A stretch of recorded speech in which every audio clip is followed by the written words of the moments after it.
Hi there and welcome to the New Frontiers Fund. My name is David Russell and over the next 5 minutes I'm going to give you a whistle-stop tour of the fund itself.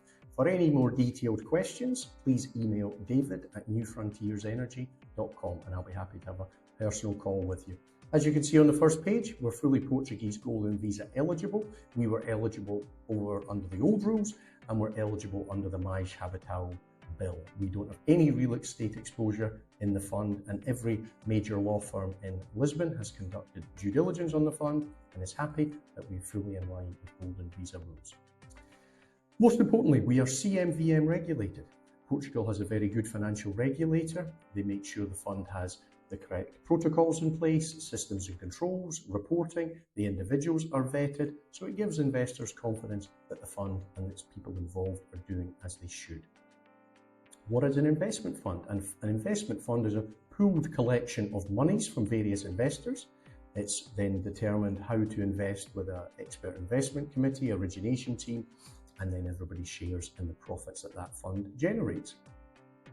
We are delighted to be one of Fundbox's stable of funds. Fundbox has been going for 20 years. They've got $500 million under management over various funds. We're one of their flagship Golden Visa funds. So our origination team determines projects to invest in. It's then passed to an expert investment committee. And if they approve it, our fund manager, Nuno, will pull the trigger and purchase the shares in those projects.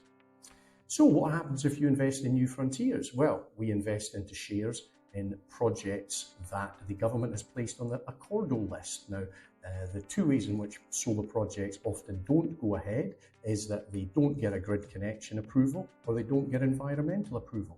Now, the Accordo list is about 85 projects the Portuguese government would like to attract monies into, and in order to do that, they have guaranteed that those projects on the list will receive a grid connection offer by 2030. So we are looking at the projects on that list initially to invest into. So at least one of those variables is taken care of, so to speak.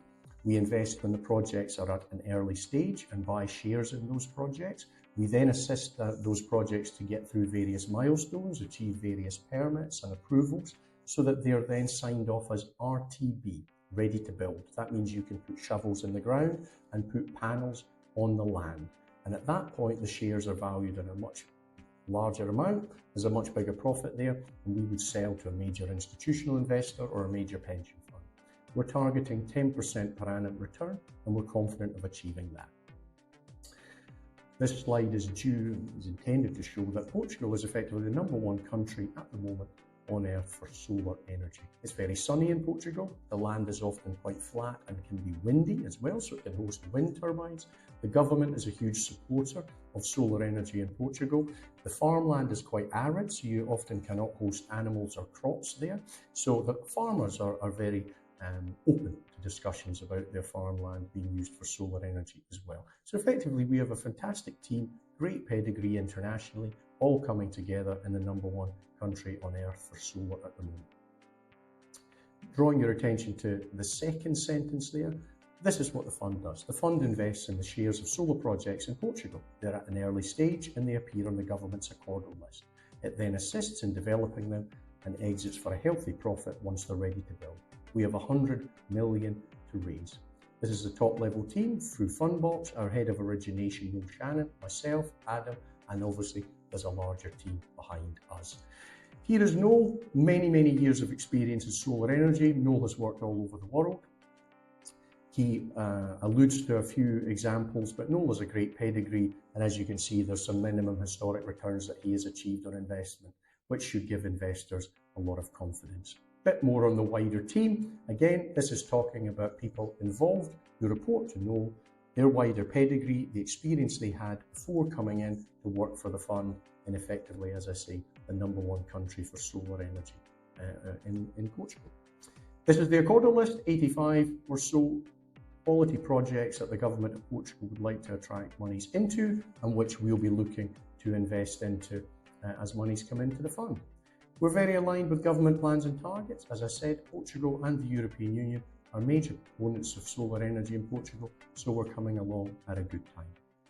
This is our first major acquisition, the Santa Marta site down in Alcutim on the Spanish border. it's flat, it's rural, so there's an opportunity potentially for wind energy as well as solar. And we made those purchases earlier this year. Noel is always looking at a pipeline, so there's always 3 or 4 projects he has in his sights. A couple of laws here that are very advantageous. They both will involve rural sites, that's sites away from a major population centre or road network, and they involve getting waivers. That's expedited environmental approvals for both solar and wind energy. Private wires is where you control your own destiny a little bit more by supplying your own wires to plug into the end user. So you're not actually using government grid connections.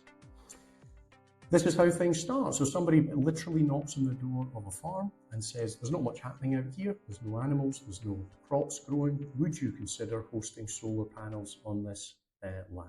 If the farmer agrees, a company is formed which represents that project and shares are sold in that. So we would get involved after a year or so once there had been a bit of initial due diligence done, and we were confident that obviously the site would be on the Accordo list and would be getting an environmental waiver or approval. We then assist in getting the site to ready to build and sell the shares. It's as simple as that. We'll probably end up investing in between 15 and 20 projects depending on during the life of the fund, depending on how much is raised. Looking at some expected returns on that previous slide, again, we're very confident of achieving a 10% per annum return, and that slide shows a various blended amount of returns that we can achieve depending on how long we hold the project. Looking at this in general, we tend to get involved about year 3 and exit about year 5 or 6. As I said, by year 3, we've got a good idea that the project is going to be getting a grid connection and will get environmental approval, and that time is really the only major variable. Portugal is land connected to Western Europe, so not only is there an appetite for buying renewable electricity in Portugal, but Portugal can sell to its Western neighbours also. Looking obviously at solar in Portugal, it's constantly on the up and we're on a nice upward trajectory, and I believe that will last for a number of years. These are some of the government departments that we liaise with to get the approvals. A little comparison between investment funds and real estate. Obviously, real estate has now been removed as an asset class, but as you can see, the funds are very tax efficient, they're very regulated, they're more regulated than the investment Portuguese property market. They're obviously very straightforward. You invest your money in New Frontiers and we'll give you quarterly updates about what we're doing with the money, what we're buying, what we're selling, how the fund is doing, and you can diversify. You don't have to invest just into one Golden Visa fund. You can spread your money around. This is a high-level term sheet. So we're raising 100 million. You have to invest a minimum of 100,000 euros into New Frontiers if you want to invest. Minimum of, it's a 0.5% management fee, which is very, very competitive in the industry. There are some other fees, but aggregated they're 1% per annum. And there's a considerable profit share there and a hurdle rate of 10%. So I think that's indicative of how confident the team are that we'll be making our target of 10% return per annum.